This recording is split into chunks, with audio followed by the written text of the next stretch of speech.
What's going on, guys? Marshall Breakdowns here. Today, we're going to be taking a look at the high-level offense of the number 2 pound-for-pound freestyle wrestler on the planet.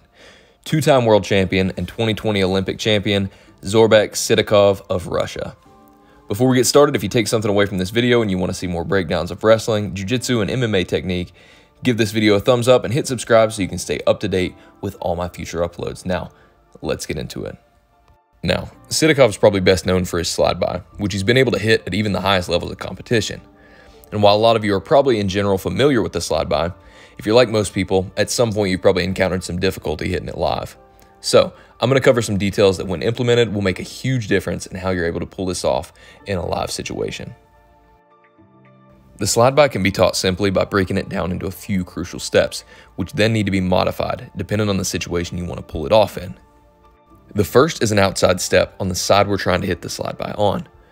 We then want to lean back to extend our opponent's arm, putting it in a weaker position and making it easier to clear. The last step is to do two things at once. Clear the arm with either a bump using our wrist from underneath, known as checking the watch, or a pull from the inside by hooking our opponent's upper arm. At the same time, we have to cut the angle hard with our hips by pivoting on our feet and turning to face the same direction as our opponent. It's also important to know you can hit this on either your opponent's collar tie or on their inside tie. Now, the big thing that'll make this technique much more effective is forward movement from your opponent. This can be used by capitalizing on your opponent's forward pressure into you or by generating it with a pull, usually using a collar tie on the opposite side.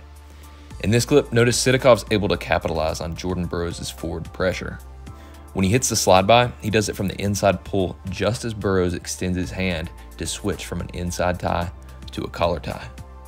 Notice in the second clip against Mao Okoye of Japan, there's very little forward pressure. In fact, it isn't until Sidakov hits the angle and pulls him forward with the collar tie that he actually takes a step forward.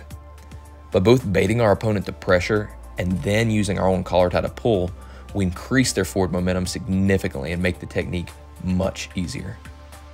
The next thing Sidakov favors are attacks from underhooks, usually on the right side. Watch this beautiful throw-by setup for the single. Now, there's a couple different ways to hit this and a couple different terms people use for this technique. But whether you call it a windmill single, underhook throw-by, or an underhook punch single, it's essentially the same technique. The idea is to use your underhook to off-balance your opponent by throwing it up and across their body. Now, in an ideal world, you're able to off-balance your opponent so much that their hands actually plant on the mat, taking their weight off the leg and allowing you to easily pick up the single. In reality though, this won't always happen. So in that case, you need to take advantage of the space created by punching the underhook and stepping in to pick up the single. Notice how Sidakov moves directly into the space opened up by punching the underhook and drops his inside hand, catching the shin just as Burroughs tries to bear crawl away and kick out. He keeps Burroughs from kicking his leg free by hugging it tightly in his right armpit. To avoid Sidakov picking up the other leg, Burroughs switches his hips and the side his free leg's on to defend from the front. Sidakov transitions to a low single out the back door transition before picking it up to a high single position.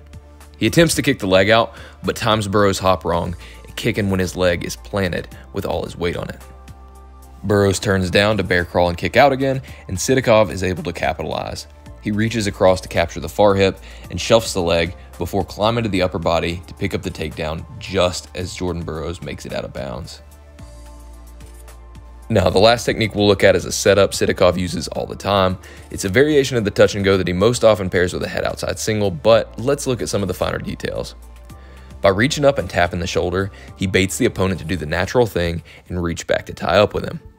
Notice though that as Sidakov taps the shoulder, he's already lowering his level, which buys him an extra half second of time. Another thing to look at is how he shoots from a pretty streamlined position. Rather than shooting with the traditional hips in, head up posture, which is more structurally sound but would slow him down, he fires directly in and then immediately recovers the position by knee sliding to get his hips underneath him again. From here, he drives up to the feet, but check out this detail you might have missed. As Konchadze defends by framing and turning away, he moves Sidakov's shoulder outside his hip and into bad position. When your shoulder moves out of that pocket on a head outside single, that's when you're in danger of the opponent cutting the corner on you. In wrestling, that means your chances of getting taken down increase significantly. In jiu-jitsu, it means your opponent has an opportunity to take a back crucifix. So, look how as soon as his shoulder gets out of position, Sidakov moves down the leg to finish low. This prevents Kinshasa from cutting the corner and also allows Sidakov to drag him back in bounds.